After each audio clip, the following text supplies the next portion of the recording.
Good afternoon and thank you for joining me this Sunday. Hope you're all well.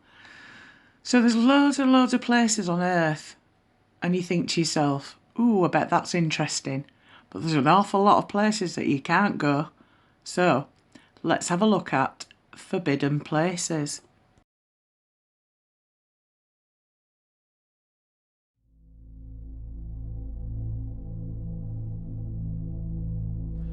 The prehistoric paintings in the Lascaux cave were found in 1940 and it became a tourist site after World War II.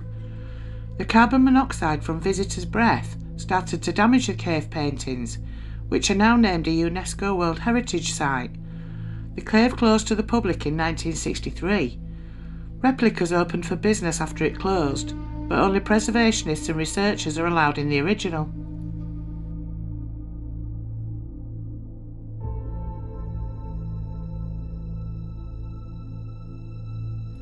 In the Bay of Bengal sit the Andaman and Nicobar Islands, most of which are Indian territories. The Sentinelese tribe of North Sentinel Island is thought to have been there for 60,000 years, and it's one of the last communities in the world to remain totally isolated from outside societies. In 2006, the boat of two fishermen drifted to the shallows of North Sentinel Island, where the Sentinelese killed the pair. When researchers were assessing the damage after the 2004 Indian Ocean tsunami, even their helicopters were attacked by the Sentinelese for approaching the island. None of them were hurt, of course, but this example shows how fiercely the island's population is protecting their territory. Because the Sentinelese haven't been in contact with the diseases others have built resistance to, contact with outsiders could prove deadly to the tribe. The Indian government has agreed not to attempt any contact.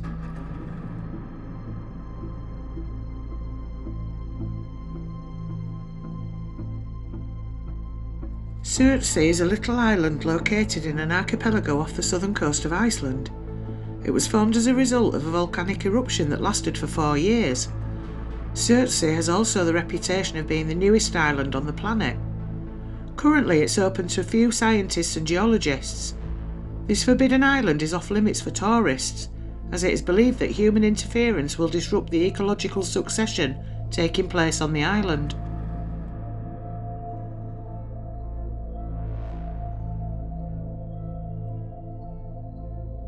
Japan is globally popular for its shrine culture and houses approximately 80,000 shrines.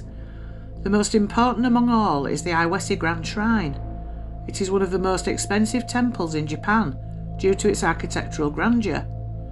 To maintain the Shinto traditions dating back to the 8th century, this temple is rebuilt every 20 years, and that comes with $1 million price tag.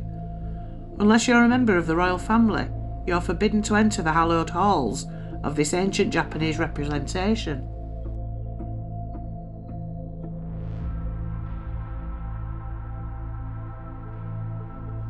Located in New York City, North Brother Island is one of the most popular abandoned places in the USA. Originally developed as a quarantine hospital, it was the home to the Typhoid Mary. She was identified as the first American to carry the typhoid fever. Later, this place became a rehabilitation centre for drug addicts. Now, North Brother Island has a bird sanctuary and is permanently shut for the common people.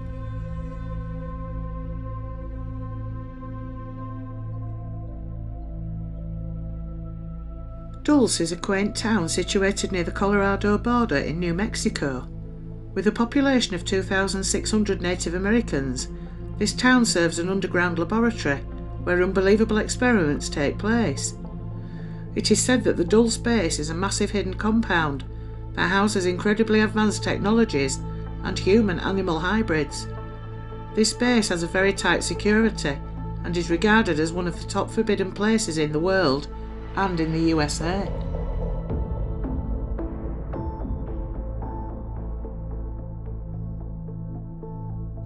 Although the tomb of Emperor Qin Wang was discovered upon unearthing the Terracotta Army in 1974, it hasn't been excavated yet.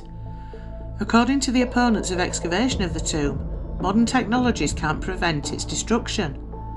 For this reason, the access to it is still forbidden by the Chinese government that strives to preserve their cultural heritage and pays respect to the man buried there. All we know about the mausoleum now is that it consists of a complex network of caverns underground, filled with the objects that, according to those who buried him, the emperor could have needed in the afterlife.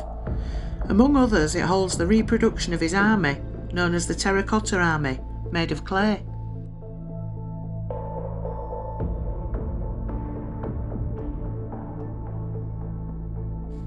Sometimes referred to as the Doomsday Vault, the Global Seed Vault in Svalbard, Norway, is actually a very important place for all of us. It stores 100 million seeds from all over the world to restore the plant kingdom in case something really bad happens to our planet's vegetation. Opened in 2008, the vault was built to last about 200 years, and it can withstand explosions and earthquakes. Besides, since it was placed on the side of a mountain, it will still be above sea level, even if all ice on the planet melts. It's interesting that the vault knows no politics. Even North Korea has given its seeds for storage there.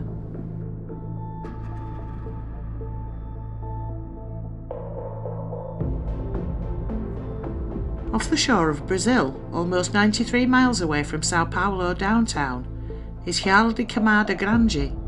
The island is untouched by human developers, and for very good reason. Researchers estimate that on the island live between 1 and 5 snakes per square metre. The snakes live on the many migratory birds, enough to keep the snake density remarkably high, that use the island as a resting point.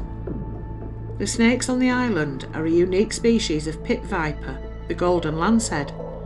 The lancehead genus of snakes is responsible for 90% of Brazilian snakebite-related fatalities. The golden lanceheads that occupy Snake Island grow to well over half a metre long, and they possess a powerful fast-acting poison that melts the flesh around their bites. Locals in the coastal towns near Queimada Grande love to recount 2 grisly tales of death on the island. In one, a fisherman unwittingly wanders onto the island to pick bananas. Naturally, he's bitten. He manages to return to his boat where he promptly succumbs to the snake's venom. He's found sometime later on the boat deck in a great pool of blood. The second story is of the final lighthouse operator and his family. One night a handful of snakes enter through a window and attack the man, his wife and their 3 children. In a desperate gambit to escape, they flee towards their boat, but they are bitten by snakes on branches overhead.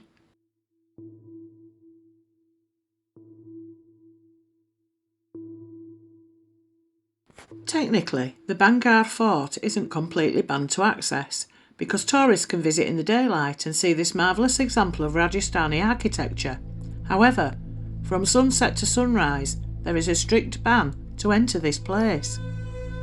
Generally regarded as the most haunted place in India, this 16th century fort is full of legends about ghosts and curses. Hearing some of them will certainly send shivers down your spine. One of the curses tells of the beautiful princess Ratnavati, who was the daughter of Chashra Singh. She was the jeweller of Rajasthan. Ratnavati was much younger than her stepbrother, Ajab Singh, and was as universally liked as he was disliked. Tales of her beauty and delightful temperament spread far and wide, and she received many marriage proposals. A tantric priest, who was well versed in black magic, fell in love with her, but knowing that he didn't stand a chance with the beautiful princess, he tried to cast a spell on her. Seeing the princess's maid buying perfume for her in the village, he cast a spell on it so that Ratnavati would fall in love with him. Ratnavati came to know of this and threw the bottle. It turned into a boulder and hit the tantric. He was crushed under its weight, but before he died, he cursed the princess, her family, and the entire village. The next year a battle was fought between the forces of Bangar and Ajabgar, which led to the death of Ratnavati and most of the army. Another story tells of a sadhu, Guru Balu Nath, living on the top of the hill on which Raja Bhagwant Singh built the fort. His only condition for letting the fort be built was that it should never cast a shadow on his dwelling. This condition was honoured by all except Ajab Singh, who added columns to the fort that cast a shadow on the ascetic's house. The angry Sadhu's curse led to the ruin of the fort and the surrounding villages. A small stone hut known as Tantric Ki Chatri overlooks the fort. You might be wondering what happens to those who dare to visit the Vanguard Fort at night. In fact, no one knows, because according to locals, whoever tried to break the rule mysteriously disappeared after it.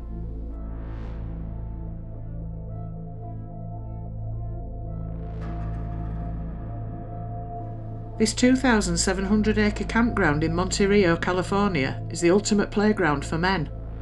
Each July, the Grove hosts a 2-week Bacchanalian blowout for VIPs around the world. Past and present members include US presidents, government members, business leaders, artists and musicians.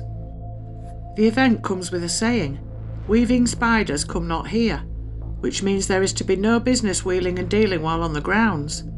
Most infamously, there are rumours that Bohemian Grove hosted a Manhattan Project planning meeting in 1942, which resulted in the atomic bomb, though this cannot be proven.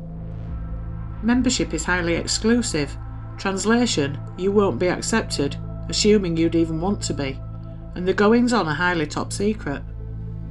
The main encampment area consists of 160 acres of old-growth redwood trees, over 1,000 years old, some over 300 feet tall. The club is so hush-hush that little can be definitively said about it, but much of what we know today is from those who have infiltrated the camp, including Texas-based filmmaker Alex Jones. In the year 2000, Jones and his cameraman entered the camp with a hidden camera and were able to film a Bohemian Grove ceremony, cremation of the care. During the ceremony, members wear costumes and cremate a coffin effigy called Care before a 40-foot owl, in deference to the surrounding redwood trees. Bohemian Grove spokesperson calls the ceremony a traditional musical drama celebrating nature and summertime. The spokesperson also said that while Jones' comments are inaccurate, the footage is real. Another infiltrator, Spy magazine writer Philip Weiss, posed as a guest for 7 days in 1989, when the waiting list was 33 years long and the Grove had several thousand members. Weiss published the article Inside Bohemian Grove, writing, "You know you are inside the Bohemian Grove when you come down a trail in the woods and hear piano music from amid a group of tents, and then round a bend to see a man with a beer in one hand urinating into the bushes. This is the most gloried-in ritual of the encampment, the freedom of powerful men to pee wherever they like, the right the club has invoked when trying to fight government anti-sex discrimination efforts, and one curtailed only when it comes to a few popular redwoods just outside the dining circle."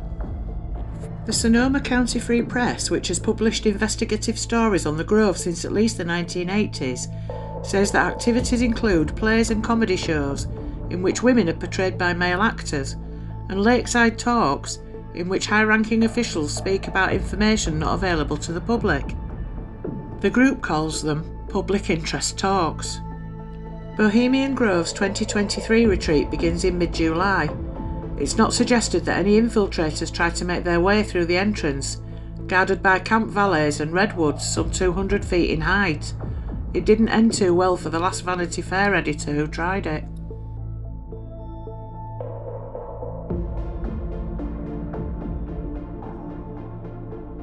Technically located in Australia, this island's closest continent is Antarctica, and the nearest landmass is a 2-week-long sail away.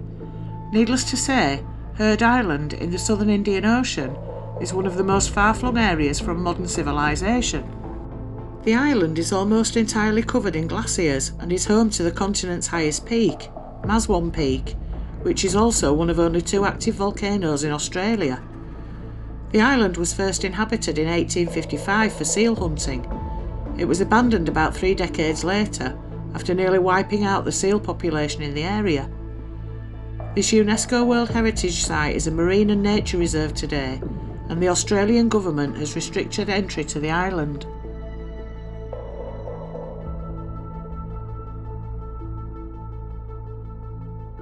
Europe's largest natural sandstone arch, Prachichka Brana, is one of the most well-known attractions of the Czech Republic.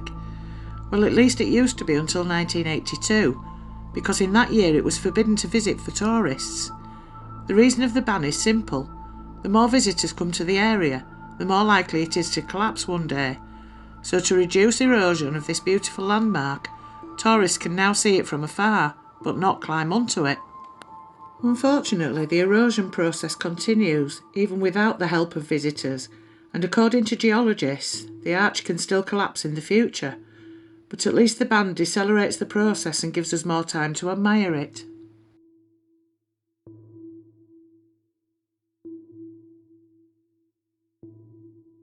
A colony of approximately 4,000 rhesus monkeys lives on Morgan Island, South Carolina, hence the nickname Monkey Island.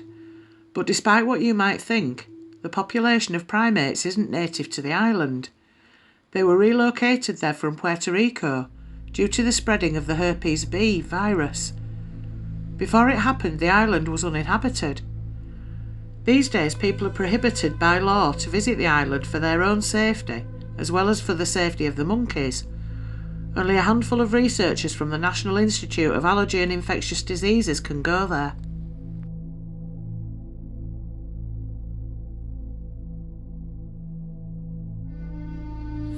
Being the largest country in the world, Russia is certainly full of surprises. It has a lot of mysterious sites, ghost towns and other special places. Like, for example, Mezhgoye in the Republic of Bashkortostan. It's a closed town hidden somewhere in the southern Ural Mountains. To keep off anyone who wants to penetrate into the town, or even come close to it, it's encircled by 2 battalions. It isn't 100% clear what this area is and why it's surrounded by this kind of secrecy. According to the most believable reports, it's a nuclear missile site that allegedly has automatic missiles that can be controlled remotely. But since government officials don't comment on it, we still can't be sure what Mezhgoye is.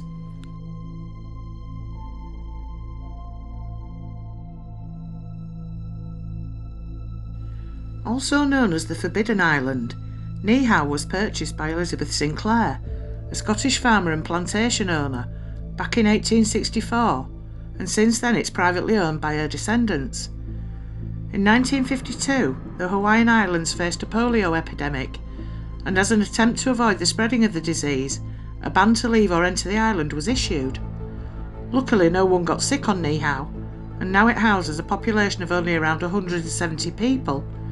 To enter it, one has to get special permission, which is quite difficult, not only for us, average people, but also for the rich and popular.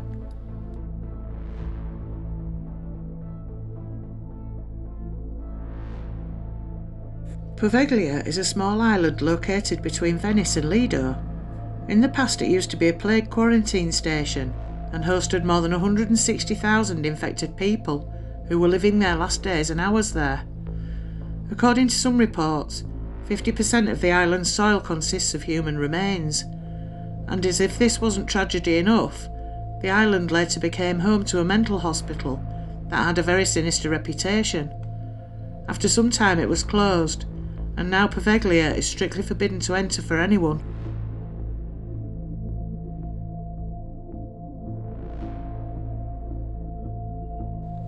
Back in the ancient times, people didn't dare come into Plutos Gate in Hierapolis, Turkey, because they believed it to be a very dangerous place. According to the ancient historian Strabo, no one could survive there. After visiting this place, he wrote that he threw in sparrows and they immediately breathed their last and fell. To everyone's surprise, Plutos Gate's reputation was confirmed by scientists in 1965. After measuring the CO2 concentration, they found out that at night, when the temperature decreases and CO2 becomes heavier than air, it forms some kind of lake on the bottom of the gate. At dawn, the concentration reaches its peak, and any living being risks their life by getting there. However, at daytime, the site becomes safer because the sun dissipates the gas.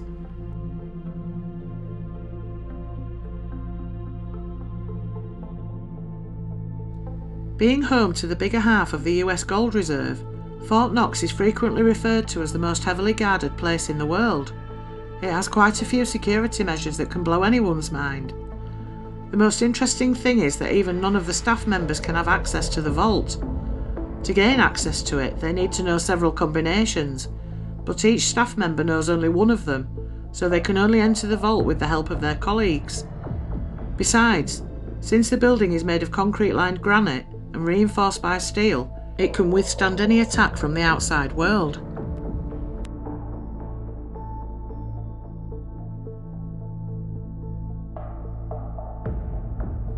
You might be surprised to see Chichen Itza in this video, because it's considered one of the most popular tourist attractions in the world.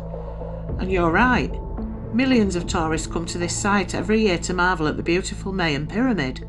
However, even though you can come here, since recently it's strictly forbidden to climb it.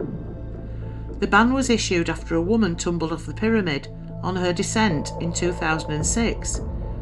This event had a tragic ending, and to avoid anything similar from happening in the future, it became closed to the public, to the disappointment of multiple tourists striving to reach the top of Chichen Itza.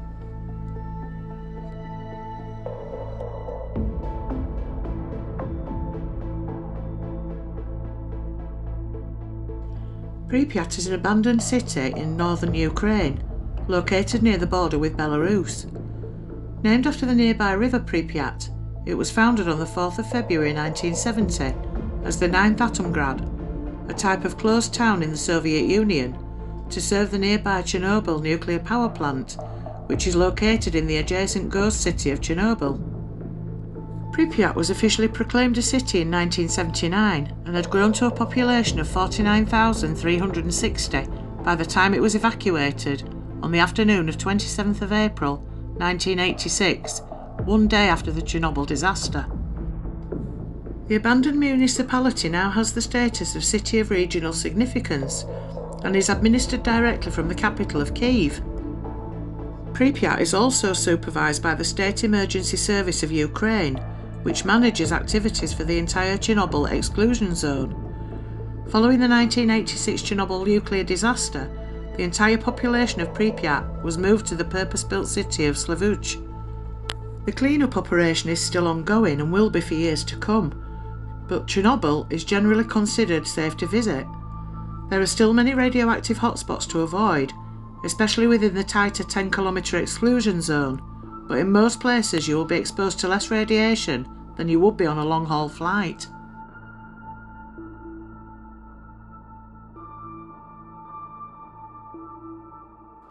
Almost 80 years ago, residents living in a village in the heart of Wiltshire were forced to evacuate their homes during World War II.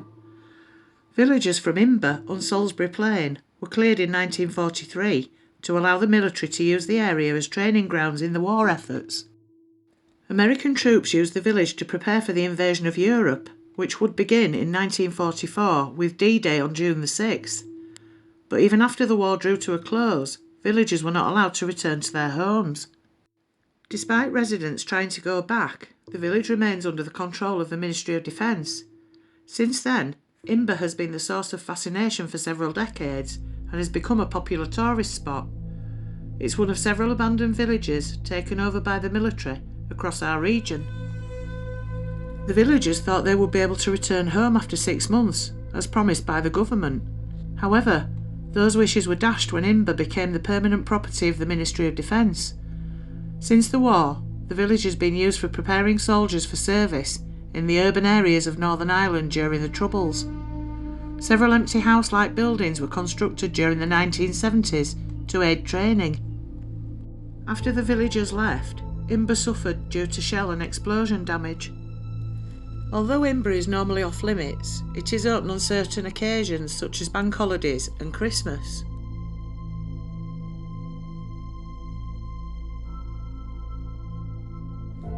To find out whether anthrax could be delivered by explosive bombs, the British military conducted tests on the small Scottish island of Grinyard, which was purchased by the government specifically for the purpose. The test, conducted in 1942 in the midst of World War II, was successful, more so than anticipated. The sheep used in the experiment did indeed die of anthrax after they'd been exposed to the anthrax spores released by the detonation of the test devices. Afterwards, the poor creatures were incinerated and buried on the island, but the assumption that the highly virulent anthrax spores would then simply die off on their own, however, proved wrong. It was discovered that anthrax was still alive and kicking, and highly dangerous in the topsoil of the island. Initial efforts to decontaminate it were unsuccessful, so the island was closed off, a quarantine no-go area. And so it remained until the late 1980s, when another concerted effort was made to clean up the island. Hundreds of tons of formaldehyde were sprayed all over the island, along with seawater, to try and remove the contamination. In 1990, the warning signs were removed, and the island was officially declared safe to visit again. Not that many would want to go there, though, simply because there's just nothing there. However, today, sheep graze on the island without keeling over, and apparently loads of rabbits live a happy, untroubled life on the island too.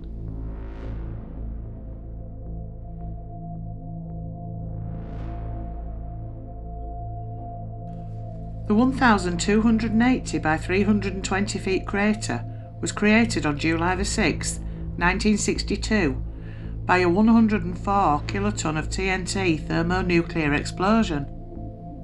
The device was buried 635 feet below the desert floor in Area 10 of Yucca Flat, within the Nevada test site.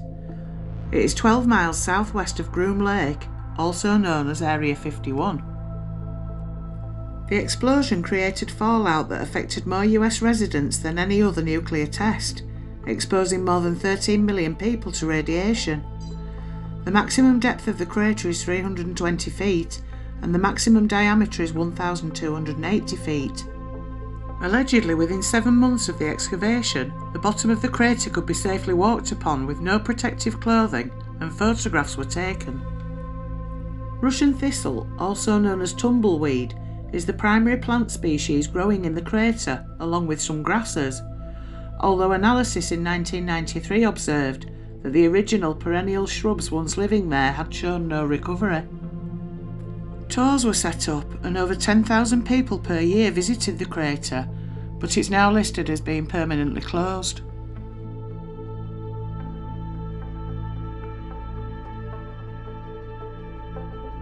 Area 51 is the common name of a highly classified United States Air Force facility within the Nevada Test and Training Range.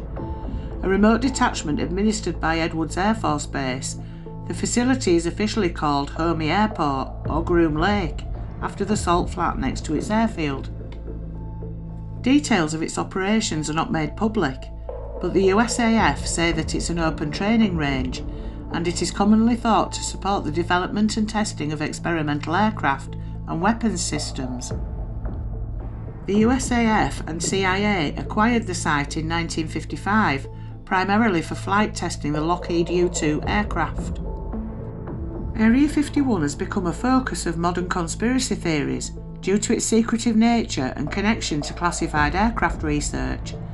Theories include the storage, examination and reverse engineering of crashed alien spacecraft, including materials supposedly recovered at Roswell, the study of their occupants, and the manufacture of aircraft based on alien technology. Meetings or joint undertakings with extraterrestrials, the development of exotic energy weapons for the Strategic Defence Initiative or other weapons programs, the development of weather control, the development of time travel and teleportation technology, the development of exotic propulsion systems related to the Aurora program, and activities related to a shadowy One World government or the Majestic 12 organisation. I believe that Area 51 is, and will always remain, a mystery. There are lots of places I really want to visit in the world, but I have to say, I wouldn't go to half of those. Anyway, that's the end of the video for today. Hope you've really enjoyed it. I enjoyed making it again. Thank you all for tuning in, much appreciated. And have a safe week till next time. And don't forget, stay spooky.